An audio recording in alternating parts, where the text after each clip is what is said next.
ভাবো তো, একটি দেশে স্কুল আছে, কলেজ আছে, ডিগ্রি আছে, কিন্তু কোনো মানুষ নেই।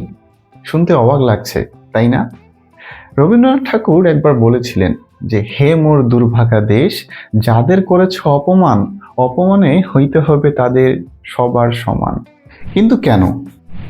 কারণ তুমি যদি তোমার দেশের মানুষকে ছোট করো, একদিন সেই ছোট হওয়াটা পুরো দেশের উপর ফিরে আসবে।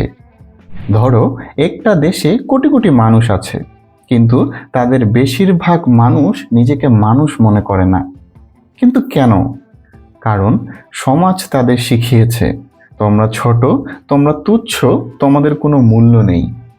কাজী নজরুল ইসলাম এই ভয়ঙ্কর সত্যটাই দেখাতে চেয়েছেন তার বিখ্যাত প্রবন্ধ উপেক্ষিত শক্তির উদ্বোধনে।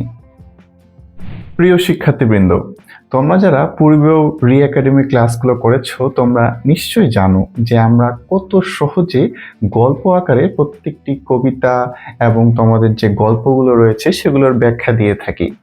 ঠিক আজও তার ব্যতিক্রম নয়। আজকে আমরা খুব সহজে গল্প আকারে উপেক্ষিত শক্তির উদ্বোধন প্রবন্ধটি বোঝার চেষ্টা করব, এবং সবচেয়ে সহজ উপায় আমরা বুঝবো যেন খুব সহজে আমরা পরীক্ষার খাতায় ভালো একটা মার্ক তুলতে পারি।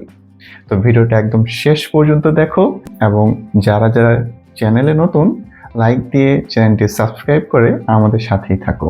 উপেক্ষিত শক্তির উদ্বোধন। কাজী নজরুল ইসলাম তার বক্তব্যের শুরু করেন রবীন্দ্রনাথ ঠাকুরের একটি গভীর উক্তির মাধ্যমে। রবীন্দ্রনাথ ঠাকুর বলেন, হে মোর দুর্ভাগা দেশ, যাদের করেছ অপমান, অপমানে হতে হবে তাহাদের সবার সমান।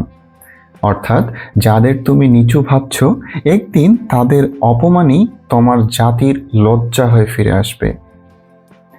আমাদের সমাজে দুই ধরনের মানুষ তৈরি হয়েছে। একদল নিজেদেরকে ভদ্রলোক বলে, আরেক দল যাদের তারাই নাম দিয়েছে ছোট লোক।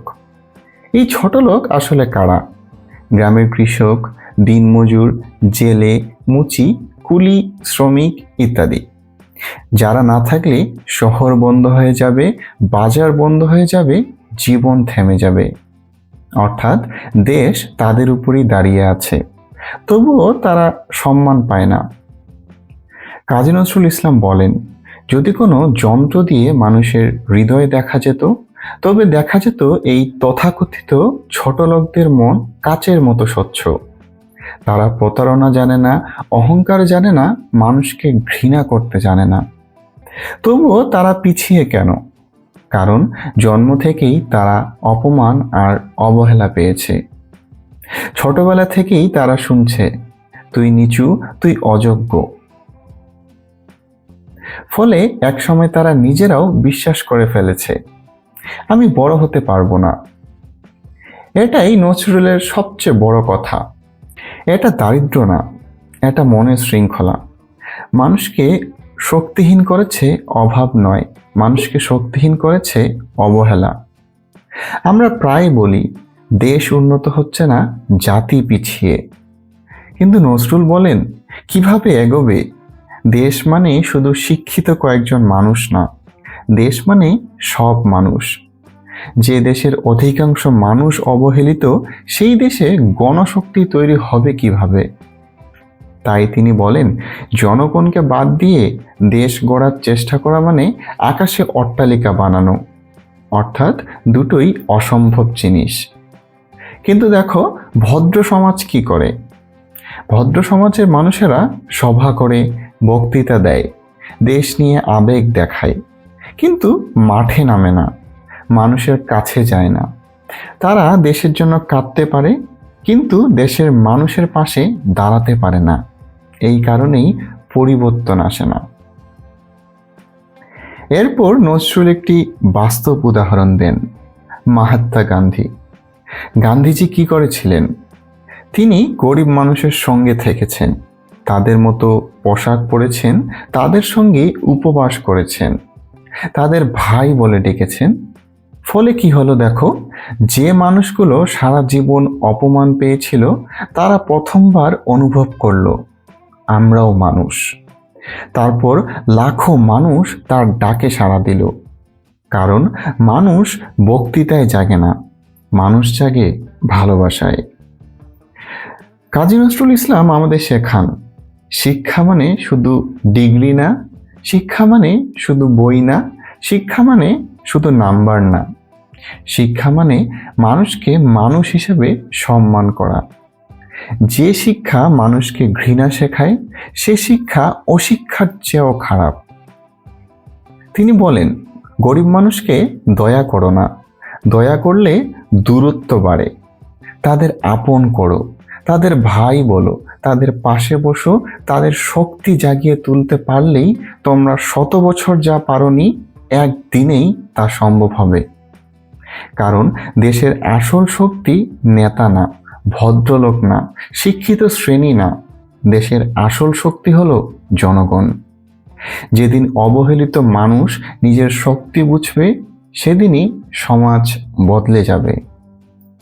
তাই নজরুলের বার্তা খুব পরিষ্কার, মানুষকে ছোট করো না, মানুষকে জাগাও। যাদের তোমরা এতদিন তুচ্ছ ভেবেছিলে তারাই জাতির ভবিষ্যৎ। সেদিন আর দুঃখ থাকবে না, লজ্জা থাকবে না, বৈষম্য থাকবে না। কারণ মানুষের মাঝে মানবতা জেগে উঠলেই জাতির প্রকৃত মুক্তি আসে।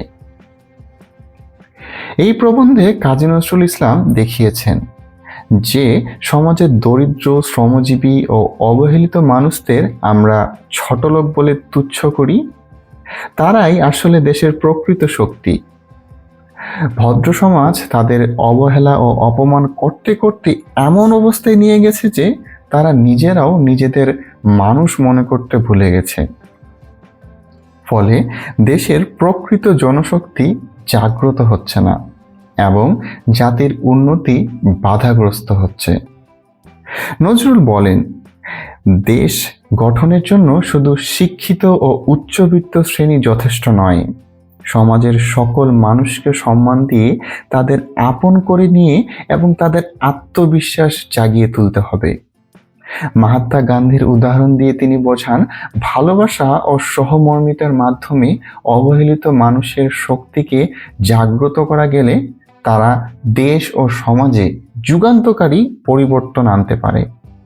অতএব মানুষের প্রতি ঘৃণা বা অবহেলা নয়, মানবিকতা ও সমতার চেতনায় সবাইকে সঙ্গে নিয়ে জাতির প্রকৃত উন্নয়ন সম্ভব। এটাই প্রবন্ধটির মূল বক্তব্য।